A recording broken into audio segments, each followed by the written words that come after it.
আসসালামু আলাইকুম ওয়া রাহমাতুল্লাহি ওয়া বারাকাতুহু।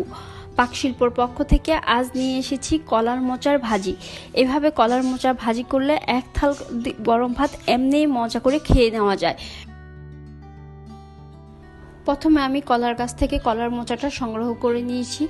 তারপর লাল চামড়াটা ফেলে শক্ত সাদা অংশটা ফেলে পরিষ্কার করে নিব।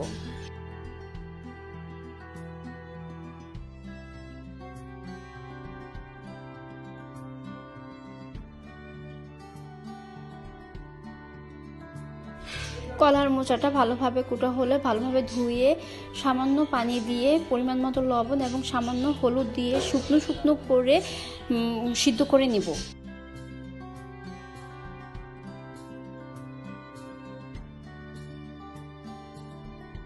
পানি শুকিয়ে ভালোভাবে সিদ্ধ হলে ঠান্ডা করে ব্লেন্ডারে ব্লেন্ড করে নিব।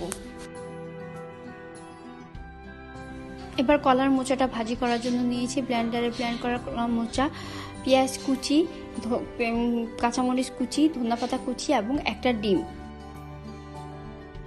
একটি কড়াইতে তেল দিয়েছি, তেলটা ভালোভাবে গরম হলে পেঁয়াজ কুচি ও মরিচ কুচি দিয়ে ভালোভাবে ভেজে নিব।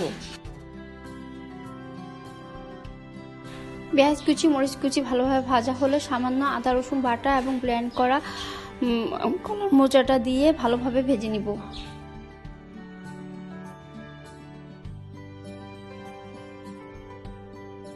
কলার মোচাটা ভাজতে ভাজতে যখন পানি শুকিয়ে যাবে তখন আমি একটি ডিম ভেঙে আবার ভেজে নিব। কলার মোচা এবং ডিমটা ভালোভাবে মিশে ভাজা হলে ধনেপাতা কুচি দিয়ে ভালোভাবে নেড়ে নিব।